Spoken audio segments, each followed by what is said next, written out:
It's Thursday, February the 15th. Welcome to Woodstock City Council. First item, any disclosure of conflict of interest? Seeing none.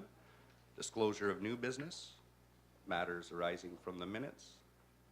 The minutes from our meeting on February 1st. Councillor Shapton.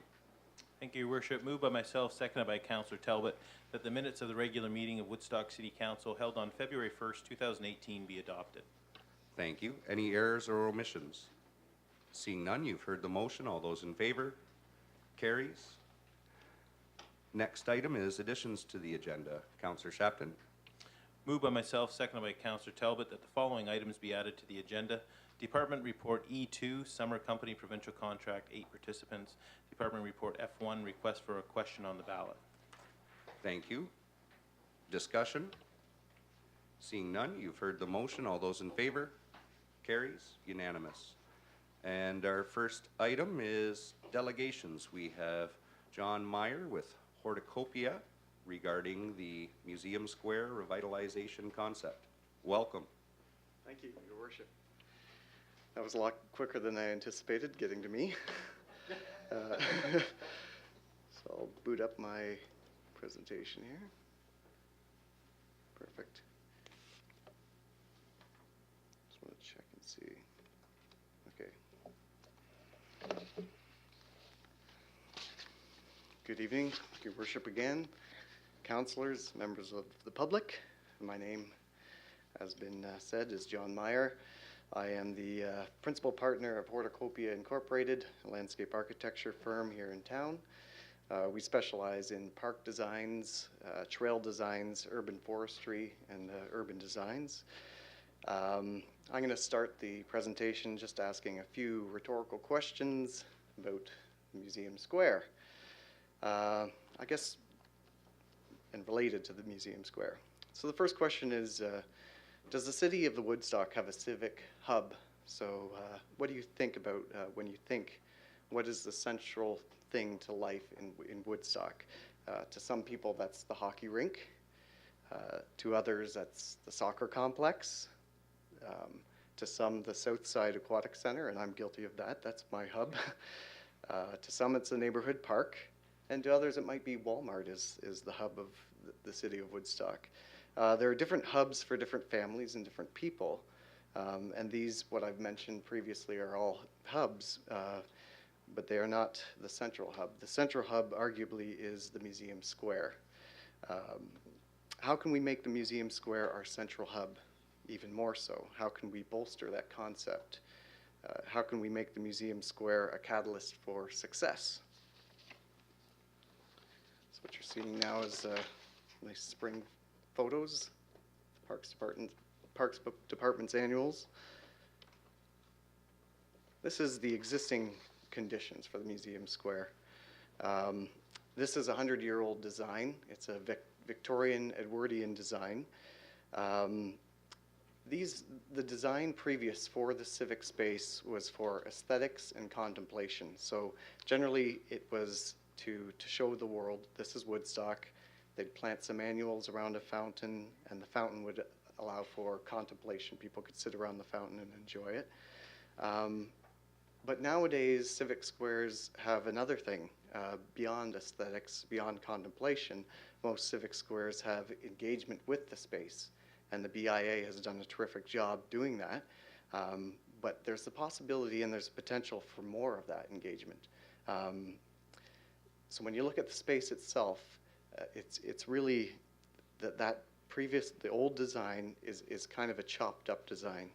To utilize the space more, like if you look near the fountain, when you're walking to the fountain, it's a very linear. This space is pretty chopped up. Fronting the museum itself, there's not much of a threshold, and kind of a way for the museum to be engaged with the space itself. It's kind of differentiated from the space. So there's a few issues with the space. Usability of the space, I understand that programming is becoming more and more. We've got the market, we've got the Santa Claus house. We've got yoga in the park, and to offer the ability for more and more public engagement to that space, we may need to rethink the design of the space itself. There's a non-for-profit company out of New York called Project for Public Spaces, and they are experts in public space. And they say, and I quote, "Places thrive when users have a range of reasons to be there." And what they do is they highlight what's called the power of 10. So what they're looking for is 10 uses to be there. So is someone there reading? Is someone there engaging the fountain? Is someone watching a movie? Can you eat in that space? Can you do a number of things in that space at one time in different seasons as well? So thinking of that concept and applying it to our museum square,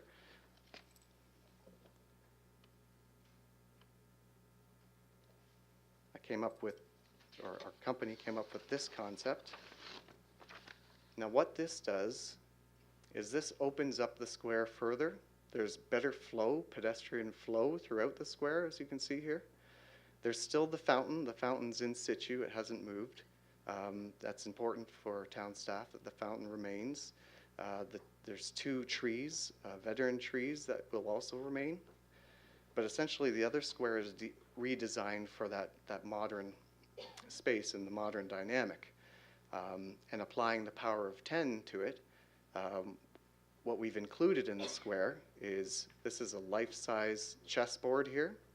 So people, random strangers, could play chess. The chess pieces are about 3 feet high. There will be a certain engagement in that northwest corner of the square. And that engagement, people will see, the traffic will see, and it will potentially snowball, and other people will want to engage with the space and discover what's there. The fountain is still there, but utilize the fountain and bolster the fountain with flanked by fountains on either side as well, which undulate. Also, open space. Our existing square has a pretty lineal, has the Washington George Jones Walk, straight north-south. But what we're proposing here is create an open space that is unprogrammed, can have a multitude of things happening, but also has the vestige, or the vestigial aspect of the Washington Jones Walk here. A potential stage, so there could be theater, there could be music in the park. There could also be movies in the park. And then areas, lots of areas for seating and working with the existing heritage architecture. So the museum itself, there will be an opening of the museum area here. There will be stairways going to the museum. Those stairways can double as seating. There will be seat walls throughout the park. There will be stairways addressing this facade. This facade is quite hidden, and if we open it up and allow people to sit here and put stairways here that can also double as seating, I can guarantee you there will be a lot of more utilization of this space. And then also with this walkway here, we could do a splash pad here. Various jets down the center of this walkway. So families can come into the park and they can engage this play space, and there will be plenty of seating. There's about 24, 25 tables here with 4 chairs each. So in this space alone, you could have 100 people engaging with this space. So rather than see a smattering of people just around the fountain, there's the potential to have 100 people in this space. There's a potential to have 50 or so people engaging and watching a movie or something like that. There could be people around the fountain. There could be people in a respite scenario engaging with the architecture. There can be people utilizing the chess. And then in addition to that design, I noticed that this area here, this is what I would call the threshold, the doorway of the museum. This area could be further opened up. So rather than just be a linear, it's right now a straight cement it's very narrow and very difficult and not really inviting. So what we would do here is we open this up and make it flow with the square and potentially allow that traffic to fill in and utilize this heritage precinct and address the museum. So essentially what we're trying to create is a place for all, not a place for a select few, or we want a place for families to engage in, a place for couples to come in that can go to the Charles Dickens, have dinner, come here, watch a movie, that type of thing. So we've done a good job so far with engaging with this space, but I think that there's the potential for us to do a lot more, and it would be a nice, as I say in the panel, a catalyst for success. Like, we can take this and this can be mimicked throughout downtown, and it will be a draw. So rather than just go to the movies or just go to a restaurant, you could actually spend time here, see what's happening, and program this space with a lot of different things. Knowing that not everyone views things in 2 dimensions or above, I did a few SketchUp models. So this is, if you're on Dundas, you're looking southwest. So the stage portion that I showed you is right here. The open space area is here. And then you see the fountain back here, and then the fountain's augmenting it on either side, so that's a space. You'll notice the facade has been opened up, and there's the ability to sit on the stairs or just engage with that architecture. We should really play on that architecture. You could light it up at night, and then you can see the kind of the reimagined Washington Jones Walk here with the spray pad, with tons of tables and ability for people to further engage with this space. Now, these are just conceptual. Obviously, plant material will change, and we can use annuals, different types of trees. So I just want to give you a feel for what the conceptual look of the square would be. This is a view from the north, kind of a bird's eye view from the north, looking south onto the square. You'll notice currently right now, the museum itself is quite hidden in vegetation. So what we'd be looking to do is open that up and really highlight this architecture. So one thing that this does is it creates a great juxtaposition between old architecture, heritage architecture, and the new square itself. And together, it'll be a great, there'll be a great play off of each other, the new and the old. Here's a view from the northwest. There's the life-size chessboard there. Pots that frame in the square itself. The fountain. Sorry, I couldn't redraw the fountain that's there. It's a bit difficult in SketchUp. But this is the fountain. And then on either side would be undulating fountains that further enhance that experience. So you can sit here and have a quite comfortable afternoon. You can have people sitting on a seat wall here engaging with this chessboard, someone over here doing theater or whatever, music, and people watching that, and then various families in the background utilizing that space. So it would make a really dynamic space with a lot of people utilizing it. This is a view from the RBC, kind of a bird's eye view looking down into the space.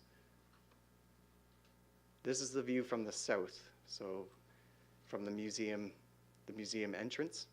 So that undulation there allows for an easier access to the museum itself. There's the spray play area, but there's still adequate room, about 3 meters per side, for people to just walk through the space. They don't have to be engaged in the spray pad area per se. And the spray pad itself would only be triggered by a foot trigger. We'd have raised planters so people can sit on these planters, or they can sit in the tables and chairs. And just having that critical mass of people will reduce any vandalism and things like that. So I'll move forward. This is the redone square at the City of Guelph, their civic square. You can see the juxtaposition of a new square and the old architecture and how it's lit up. So a bit of a feel for what we're looking for. The lit up veneer here, chess here, seat wall, splash pad area. And this is what we're hoping for. So movie night in the park, Taste of Dundas, bringing all the restaurants and having them show what they've got and people enjoying that in the summertime.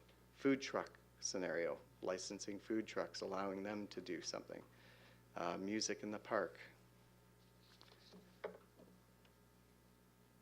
So thank you for your time and the ability for me to show you this presentation. Thank you. Questions of council? We'll be discussing this a little more later on. Thank you very much. Great, thank you. Next up is our team for the Revenue Fund overview. We have the CAO, and we'll have a little later Laird Crooks, HR, and we'll also have our treasurer, Patrice Hilderly.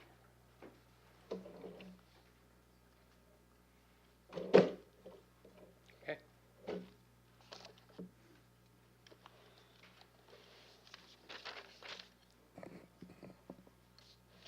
Thank you, Your Worship. Tonight, we are pleased to present City Council with the proposed 2018 Revenue Fund budget. So tonight, with the assistance of the Director of Administrative Services, Mrs. Hilderly, the Manager of Human Resources, Mr. Crooks, we will provide Council, members of the public, with a brief high-level overview of the proposed 2018 budget. Now, last September, City Council provided direction to prepare a 2018 budget that provides for a continuation of the current programs and services. So these estimates represent the 2018 base budget.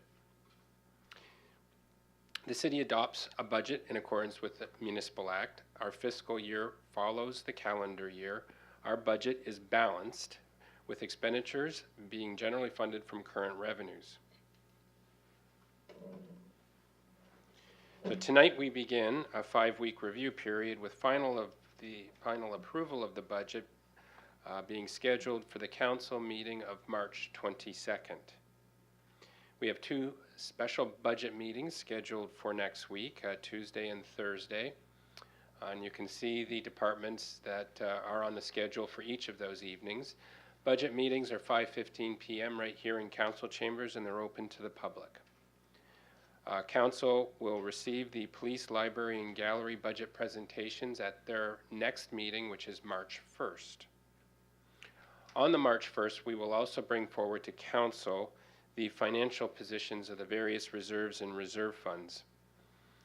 Consideration can be given at that time to financing all or some of the approximate $1 million of capital projects that were not approved in December with the regular capital budget program. Those were not approved due to financing pressures. And so we will get a better look at the reserve positions and we can revisit those projects at that time.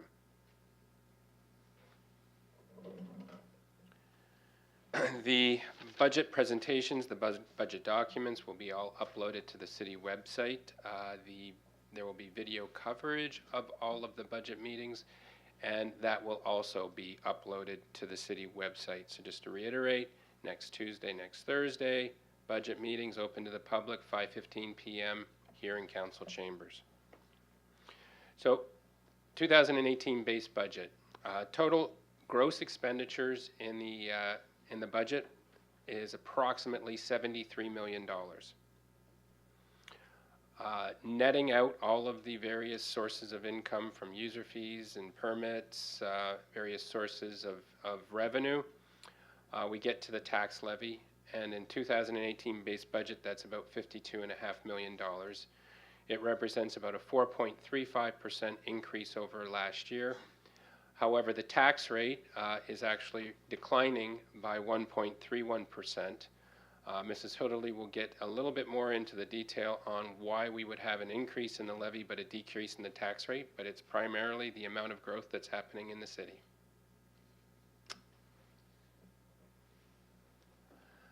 Historically, taking a look a little bit back in time at where the tax levy increases have been, you can see that we're at a 2.188 million increase year over year. We're in the same ballpark with each of the years of this current council term. A few notes with regard to the base budget. The base budget includes the additional staff to support the operation of the bulk item and the hazardous waste depot, which was approved by council in January. All of the corporation's collective agreements expired in December of 2017. So when you're looking at the base budget, all salary and wages have been budgeted at the 2017 wage levels. We've budgeted for the anticipated wage increments in a reserve fund. We have not included any revenue from the Hydro Legacy Fund, and past budgets have included $400,000 in investment income from this fund. One of the primary reasons for us not including this revenue at this time is that the Legacy Fund investment policy specifies that Council should establish a Legacy Fund retention reserve. This reserve will provide funds to mitigate or smooth out fluctuations in the level of investment earnings. And the policy suggests an ongoing balance in that reserve with the equivalent of 2 years of transfers. We have not set that fund up yet, and so we're suggesting that this is something that we should turn our attentions to. The base budget, of course, includes the costs of Bill 148, and at this point I'll turn it over to Mr. Crooks, the Manager of Human Resources, to give you a brief overview of that impact. It's on the same slide. Yeah. Thank you, David. Thank you, Your Worship. As CEO Mr. Curry indicated, what I'd like to do tonight is go over mainly the 148 impacts, but also beyond that, what are the corporate impacts in terms of our benefit and what I would call payroll tax increases. So as Mr. Creary indicated, the budget presentations you will see next week will present the wages and salaries at the 2017 level. And if we go through our extended health package, that's our dental, our paramedical, that sort of thing is going up by 1.86%. Our WSIB costs, with the exception of transit and culture, they are a separate rate group, and they're actually quite a bit lower than the municipal rate, but that's the biggest increase. We're seeing that go up by 9%. Employment insurance is going up by 4.6%, CPP by 4.8%, OMERS by 4.9%, and the employer health tax by 2.5%. And as we indicated, you will see this across all of the presentations that are occurring next week. 148, I'm not going to spend a lot of time explaining what that is. I think we all know. That essentially has been the biggest change done to the Employment Standards Act in quite some time. What I'm going to go through is at a very high level and trying to focus as much as I can on what will be impacting our budgets. Most, but not all, provisions have taken place as of January 1st of this year. There are some coming into place of January 1 of 2019. I really have not focused much on those. The biggest one, which everyone is aware of, is that the minimum wage went up to $14 an hour effective January of this year. And for 2019, that's going up to $15 an hour. The student wage was adjusted by the same percent that the general minimum wage was adjusted by. And once after January 1 of next year, the ESA will revert to the annual increases based on the Consumer Price Index. Go through quickly some of the things we're seeing change. Personal emergency leave has actually been in place for quite a number of years, the 10 days. The changes are, it applies to all employers. Will it apply to us? And before, that's not a change. But what we are seeing changed is the first 2 personal emergency leave days taken are to be paid days. If that is for a full-time employee who is sick and is already being paid, there's no impact. But if they're taking personal emergency leave for another reason, it will now be paid. Our part-timers do not have paid sick leave, so that will be a direct impact on the budget when they are off on using personal emergency leave. Family medical leave has been increased to 27 weeks. I believe it was 8 weeks before. There's a new leave, domestic or sexual violence. That first 5 days are paid, and it is structured, can be either 10 days leave or 15 weeks of leave. That's not something really factored into the costing, quite frankly. And parental and pregnancy leave has extended considerably. And while we're not looking at it as a direct cost and what you're going to see in any budget presentations, it will be a challenge in terms of backfilling it and what might come up in the future.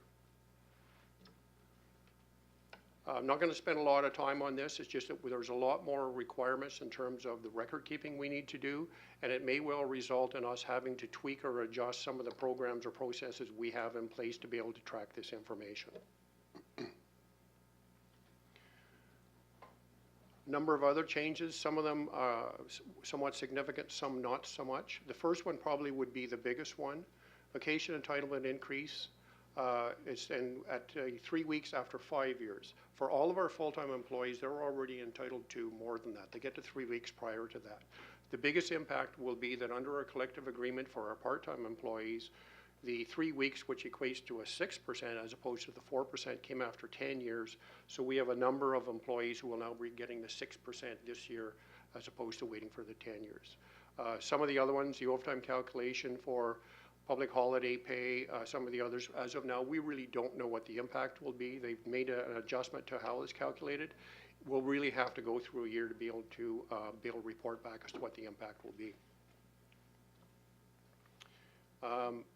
The other thing is, in terms of the impact on the collective agreement, the bottom line, which I would point out, is really that no matter what, either at the end of the collective agreement or January 1st of 2020, the legislation will override.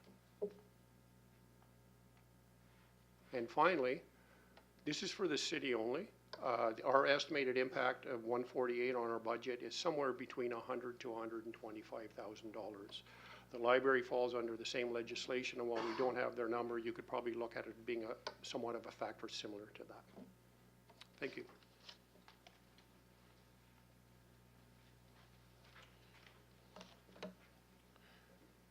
Okay. Council's direction to prepare a base budget, and that is what you have before you, but as per usual, your administration comes forward with items that they believe council should give consideration to.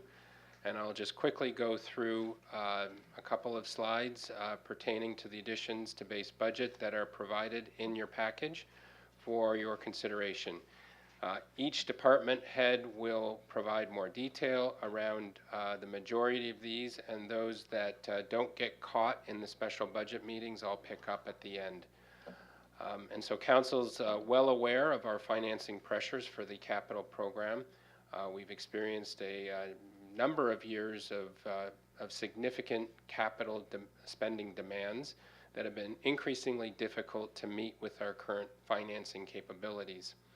And so it should come as no surprise that the financial sustainability additions to base budget are substantive. Roughly $1.5 million are being suggested for council's consideration. And again, we'll go through these in more detail as we proceed through the budget review. There's a number of requests for staffing changes as well as additional staffing. So the recommendations come in the form of responsibility changes, so upgrades to job requirements, as well as changes from part-time, full-time. There's a summer student request, and there are several full-time new staff positions as well being requested. There's a few miscellaneous requests. The downtown Christmas decoration installation removal is a request from the business improvement area. We have a request for Heritage Registry from the Heritage Advisory Committee. Request to make the Canada 150 event, Pablo in the Park last year, a permanent event moving to July called Art in Victoria Park. And a downtown revitalization master plan, which council has more detail on in a report later in this evening's agenda. The total cost of these items, $135,000, but I think about 25,000 of that is proposed to be financed from the levy, with the balance being financed from other sources, primarily tax stabilization reserve. So again, these will be reviewed in more detail in future nights. And I'll turn it over to Mrs. Hilderly. I'm just going to provide a brief financial overview of the budget. As you can see, this pie chart shows the revenue sources that we have available to us. For the most part, our primary source of financing is the tax levy, and that makes up about 74%. Two other key items are things that are recovered from others financing. That's about 8%, and that's primarily the stuff we get from the county for our waste, our water, and our sanitary sewers. And user fees and rentals represent about 5%, and that's swimming lessons, recreation programs, ice rentals, hall rentals, those kinds of things. And there's a number of other more minor contributions from various other sources. And this chart shows how we're proposing to spend the 2018 levy in the preliminary budget. Their top four expenditures are police and fire combined make up about 43% of this. We've got roads about 14%, general government again about 14%. Our parks and recs are about 10% of our costs, and library runs about 4.4%. And the balance is distributed amongst other areas that we operate. For the 2018 budget, our total estimated surplus coming out of 2017 is about $2.6 million. Of that, $420,000 is contributed to the police. About $75,000 is the library, leaving us with about $2.1 million. The Treasury surplus is about $760,000. Primarily, that's coming again from additional taxes, and the balance is from the remainder of the departments. As Mr. Curry alluded to earlier, we've had a very strong increase in our assessment this year. It's made up of two pieces. The assessment, as you recall, increases are phased in over 4 years. That represents about 2.5% of the increase we're seeing. But 3.8% is new assessment that was added to the roll in 2017 as a result of growth, and that specifically mitigates the increase in any tax rate. So we're going to talk about the average home. The tax rate, as was mentioned earlier, decreases by 1.31%. This year, the average home is projected to have a value of $231,400, and I should point out right now that is strictly a mathematical equation. We total up all the residential assessment, it gets divided by the number of properties, and that's where that number comes from. Based on the preliminary budget as presented, the average home will see an increase of about $8.16, or about 0.38% when compared to last year. And there are a number of proposed additions that Mr. Curry has just gone through. If they were all approved, the increase in the average home would be 3.37%, or $71.80. And as we caution every year, it's important to remember that there is no typical increase. The increase or decrease you will see in your taxes depends on the change in your assessment. And that's it. Thank you. Thank you. Questions of council? Seeing none, we will deal with this at our special meetings and future council meetings. Next up is consideration of planning reports. A motion? Councillor Shapton. Thank you, Your Worship. Moved by myself, the Woodstock City Council approve the application for lands described as part lots 4 and 5, concession 11 East Dora in the city of Woodstock, to rezone the lands from Special Future Development Zone FD1 to amended Special Future Development Zone FD1 to permit a Scottish festival on the subject lands for a temporary period of 3 years. Thank you. And a seconder, Councillor Talbot. And tonight we have Rebecca Smith. Welcome. Thank you. As stated, this is a zone change application submitted for the outdoor farm show that's located on the northwest corner of the city. This property is located south of Oxford Road 14 and is currently designated agricultural reserve according to the official plan, and is zoned Special Future Development Zone FD1 to permit the outdoor farm show on the property. The applicants are requesting a temporary use bylaw to rezone the northern portion of the property, which is currently zoned FD1, to permit the Highland Games on the property July 1st, 2018. The subject lands have hosted other outdoor exhibitions through temporary use bylaws in the past, so this is not out of the ordinary for the subject property. The the northern portion of the property that's proposed to be rezoned comprises approximately 100 acres and is currently occupied by a number of buildings that are associated with the outdoor farm show, as well as a parking area. As indicated by the applicant, the proposed Highland Games will use 2 of the existing buildings on the property, as well as the parking area. No concerns were raised as a result of agency circulation. The applicant's proposal is also considered to be consistent with the temporary use policies of the official plan. The proposed use is similar to the existing use on the subject lands and past exhibition type uses that have been permitted on the lands as well. No temporary connections to municipal services or utilities will be required, as they are existing for the outdoor farm show, and parking will be located within walking distance of the proposed Highland Games on the northern portion of the subject property.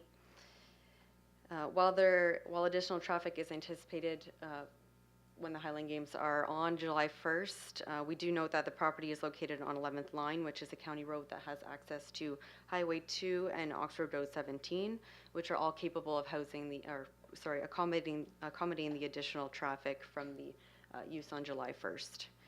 As no further development is proposed, the proposed event also meets the relevant provisions of the FD1 zone. In light of the foregoing, planning staff are of the opinion that the proposed zone change to permit a temporary use, being the Highland Games from February 2018 to February 2021, is consistent with the temporary use policies of the official plan and can be given favorable consideration by council. Thank you. Questions of council? Seeing none, you've heard the motion. All those in favor? Carries. Unanimous. Thank you very much. Thank you. The next item on the agenda is the consideration of correspondence, and we have requests for a question on the ballot, and we can deal with that under item 12 if council wishes, or we could bring item 12 up at this point with unanimous consent. So we'll deal with that later. So next item on the agenda is item D1, the Museum Square, regarding public feedback. Councillor Accioni. Thank you, Your Worship. Move that Woodstock City Council direct staff to obtain public feedback based on the Museum Square concept plan over the next 120 days and report back to council on the results. Thank you, and seconded by Councillor Tate. Discussion? Councillor Shapton. Just a quick question, Your Worship, through to Mr. Connors. Is the plan then to use the front doors of the museum with what was proposed this evening? Your Worship, through to the councillor's questions, the front of the museum square, is that basically the plan for public input would be that we would be using internet to get input as broad as possible, but also do a consultation meeting at Golf Hall or museum or in the museum itself to get people to give ideas on the Museum Square mock-up.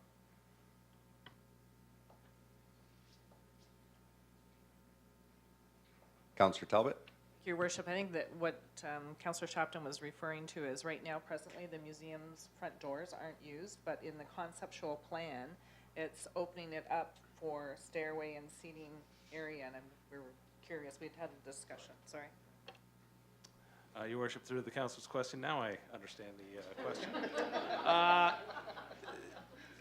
Basically, I don't believe those stairs the stairs could be used, but I don't believe that would be an entrance. It still has to have stairs, though, because it's an emergency exit. So that's why it was designed that way. But I don't believe the heritage of the building would allow for a lot of work to the building itself. Councillor Accioni. Thank you, Your Worship. Through to Mr. Connors, are we gonna be opening it up for feedback so they can add other ideas that are not in the plans right now? Is there gonna be a way the public can give suggestions as well? Your worship, through to the councillor's questions, yeah, that's what the, what we would want to see from the public.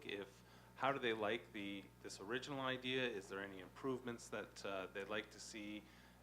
Basically, we will report back to council with those ideas, and, you know, then we can decide, you know, or council can decide when to go forward and what it should look like.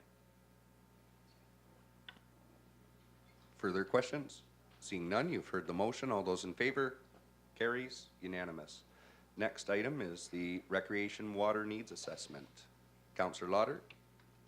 I'll move that Woodstock City Council instruct staff to bring forward a plan and budget to rehabilitate Lions Pool at their original location, and further that City Council approve in principle an expansion at Southside Aquatic Center to be considered as part of a dressing room expansion in 5 years, and to include this in the development charge background study.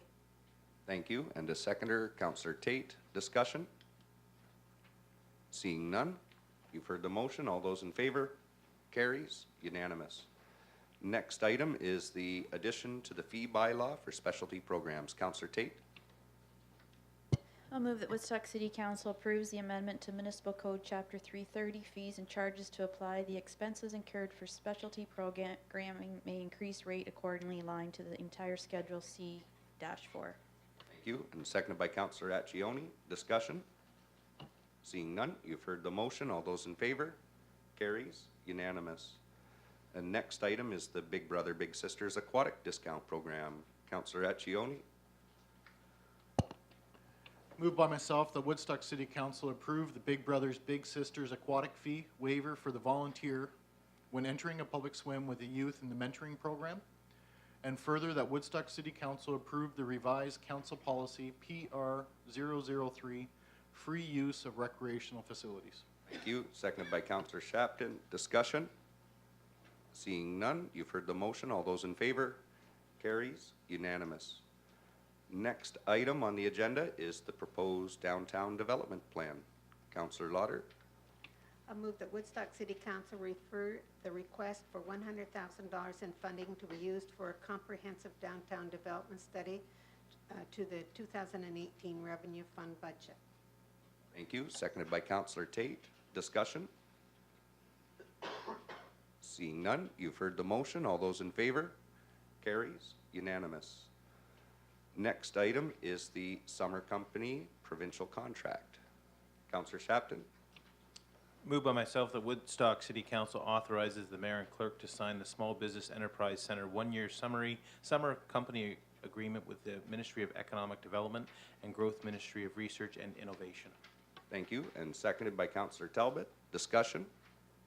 Seeing none, you've heard the motion. All those in favor? Carries unanimous. Next item on the agenda is the request for a question on the ballot. Looking for a motion. Councillor Lauder. I'll move that Woodstock City Council decline the request for a question on the ballot for the 2018 municipal election. Thank you. A seconder. Councillor Tate. Discussion. Councillor Shapton. Thank you, Your Worship. I just want to speak to this, as I know Kate Leatherborough has put a lot of effort into bringing this forward, so I do feel that it deserves some discussion. I looked, in speaking with the clerk and our CAO in great depth, I looked at this to see what's been done in the past, where this would fall, and the bottom line is I feel that this falls much more to a federal level than a municipal level. There's a lot of work to be done. In December, when Ms. Leatherborough came forward, we gave her a favorable recommendation, and when I look at the results of the referendum or the vote on the ballot, I think we would end up in the same place. So ultimately, I will be supporting the request to decline the question on the ballot. Thank you. Further discussion? Councillor Lauder. It's just a comment that I agree with everything that Councillor Shapton has said, and I too spoke with the CAO, and I really feel that this has to be dealt with at the upper levels before we get involved in this, and so that's why I'm supporting this. Thank you. Further discussion? Councillor Accioni? I too have more of a comment and I guess more of a thank you for Ms. Leatherborough as well. It's definitely being brought forward. It is getting the press. We all, I shouldn't speak for everyone. As a father, I don't like these images, plain and simple.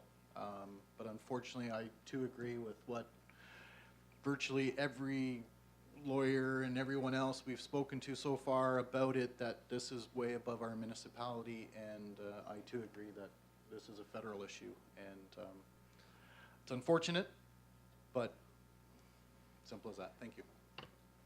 Thank you. Further discussion? Seeing none, you've heard the motion. All those in favor? Carries. Unanimous. Next item on the agenda is the tiered medical response agreement. Councillor Tate? I'll move that Woodstock City Council receive the report regarding tiered medical response agreement updated as information. And seconded by Councillor Accioni. Discussion? Seeing none, you've heard the motion. All those in favor? Carries. Unanimous. Next item on the agenda is the bylaws. Councillor Shapton? Thank you, Your Worship. Moved by myself, seconded by Councillor Talbot, that the following bylaws be given first and second reading. 9189-18, a bylaw to amend zoning bylaw number 8626-10 as amended, ZN 8-17-24, Oxford Road 17. 9190-18, a bylaw to amend City of Woodstock Municipal Code, Chapter 330, fees and charges. 9191-18, a bylaw to amend zoning bylaw number 8626-10 as amended, 8-17-14 Hunter Street to Later Street. 9192-8, a bylaw to amend zoning bylaw number 8626-10 as amended, ZN 817-10 Oxford Road 17. Thank you. You've heard the motion. All those in favor? Carries. Unanimous. Councillor Shapton? Moved by myself, seconded by Councillor Talbot, that the following bylaws be given a third and final reading, 9189-18 to 9192-18 inclusive. Thank you. You've heard the motion. All those in favor? Carries. Unanimous. And tonight we will start with Councillor Tate. I want to thank all the department heads for showing up tonight for the small budget presentation, to take time out of their day. I like to tell people we're very, very lucky with our city staff and the department heads. We've got a great group, and thanks for showing up. And second, I have to thank Jerry for my card, just in case he's watching tonight, as he always sends them. Thank you. Thank you.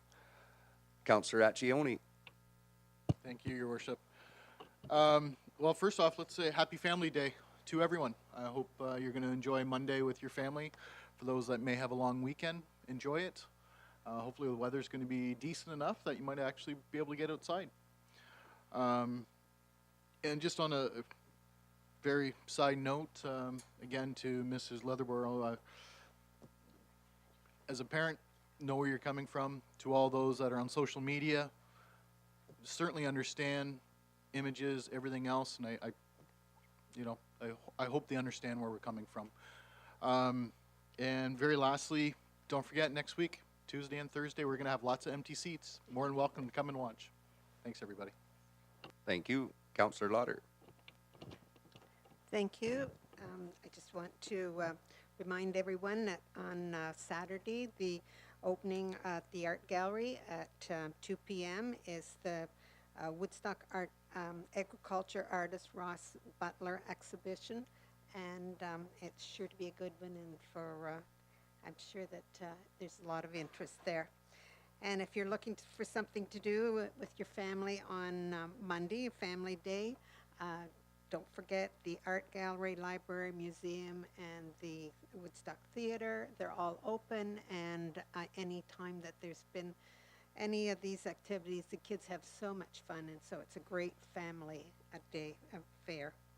And this Saturday evening, the Fanshawe Choir is having a Celtic evening, and it's at 7 p.m. at the Southgate, and it should be lots of fun. And on March the 4th is the Rec and Leisure Show at Cowan Park. It's always a busy time, and come out and find out all the things there is to do in Woodstock. Thank you. Thank you. Councillor Shapton. Thank you, Your Worship. In light of Councillor Petter's absence, I will speak regarding the Navy Vets' win of their first series and bring sports to light here. So we won the Battle of 59 against Norwich, and we're moving on. They was a heck of a series with several overtime games, including the last game, which was a double overtime win, and certainly was exciting for everybody and good for our city to see our beloved Navy Vets moving on. Second of all, I had the opportunity on Saturday night to MC Project Feel Beautiful in town, and I know Councillor Petter has mentioned how many incredible people there are in our community that host events and sort of fly under the radar. This is one I wanted to mention because it was a group of ladies that brought 100 women together, and I was the only male in the entire room, which some might think is fun until you have to deal with Moms Gone Wild. And it was a phenomenal night where they raised a significant amount of money, which will go to any ladies battling cancer at the Woodstock Hospital, and they would be able to treat themselves to a headscarf, a manicure, a pedicure. So a great evening, and something I was certainly proud to be a part of. Also, and something I forgot last time was to thank Kelly Morrison from the BIA. She has moved on after 15 years, and Kelly did a phenomenal job. And I can't thank her enough for all the good things that she's done, and I wish her the best of luck at her new position. Other than that, I hope everyone has a great couple weeks. As Councillor Accioni mentioned, have a great family day. Enjoy it with those that you love the most, or by yourself, which might be better. Who knows? You never know. But ultimately, be safe and enjoy the day. Thank you. Thank you. Councillor Talbot. Well, Councillor Shapton just stole my thunder about Kelly, because we had talked about it at the end of our last meeting, the fact that she was here and everything. And I've had the pleasure of working with Kelly for the 15 years she was on the BIA, sometimes as a board member before and now again. But she really, she worked tirelessly on so many projects, and everything was very, very dear to her heart, and she gave it 110% all the time. And I know that a lot of the people, I know myself, will be missing her presence downtown and her spirit and her energy. But I'm sure we'll have a new person in place, and then they'll have big shoes to fill. When excuse me, when we left here last meeting, it was February the 1st, and of course, the next day was the prediction down at Southgate Center. But also on the 6th of February was their chili contest, and that was, I think, one of the first times I've been to it. And even though some of the judges, I'm not sure they were all that good, but they were. I'm laughing because Councillor Shapton was one of the judges. But there was a great turnout, and Jim Chenoweth, from Big Licks, Big Jim. He was the winner by both the judges and the public's, or the people's favorite, and it was excellent, but so were the other entries that were there. So it was a good event to attend. And like Councillor Tate, I just want to thank Jerry for my Valentine's card and for the Christmas card that I forgot to thank him for again last year. He never forgets us, and I think I still have every card he's ever made. Thank you, Your Worship. Thank you. An update for all of the viewers. At the last meeting, you saw us give out those special hoodies to the Woodstock Rockers, and of course, they were very successful in carrying the Woodstock banner to a championship win. So you'll hear more about them in the future as they get ready to do their practice and trials for the next. Now, I had a great opportunity to be a part of the Federation of Canadian Municipalities Sustainable Communities Conference in Ottawa, and a very good time there, learning about some of the great things that are going on and what the future is bringing for municipalities, but also a good chance to hear from some of the communities from all across the country that are keeping a very keen eye here on what's going on in Woodstock and in Oxford County when it comes to sustainability in our municipal energy plan that we have here in the city of Woodstock, as well as the goals that we have adopted as a broader community. So that was very good. And on my return to Woodstock, I was able to, for the first time as your mayor of the city, give out a key to the city. So this is something we do not do very often. And of course, Transmit Steel, a very good member here in our community, had a great executive that has now moved on to other assignments. We may see them back again, and they have the key that'll let them in the city. Of course, there has been another round of breakfasts. There is one scheduled for tomorrow. The Christians of Woodstock, all of the churches and parachurch organizations and ministry organizations get together each year to have a breakfast and pray for the leadership that we have here in the community. And so that's tomorrow. Of course, Family Day, and then we're right back to work with our special budget meetings. So hopefully we see the public out and engaged as we determine what the service levels will be for the coming year. So thank you, and looking for, Councillor Tate. I just wanted to comment, and I wanted to make this public, and I meant to do it earlier because you were mentioning about the green initiatives. So I was at an event, and the guy I was talking to was from the Royal Bank, and his son was out in the event in Vancouver that you spoke at. Mm-hmm. So he said son, so it was the mayor of Vancouver, the mayor of Seattle, is that correct? Yeah. And then he's like the mayor of Woodstock. So the staff person I was talking to said, so how did our mayor do? And he said he was phenomenal. So I just wanted to let you know that he was very impressed. And so the person I was talking to said, can you imagine? So it was Vancouver, Seattle, and Woodstock. Yeah. He was very impressed. So I just want to pass that on. Well, thank you. And when you have so many amazing people in the community, it makes my job easy. It's very easy to brag about the good things going on in the friendly city. Thank you. Motion to adjourn. Councillor Shapton, seconded by Councillor Accioni. All those in favor? We are adjourned.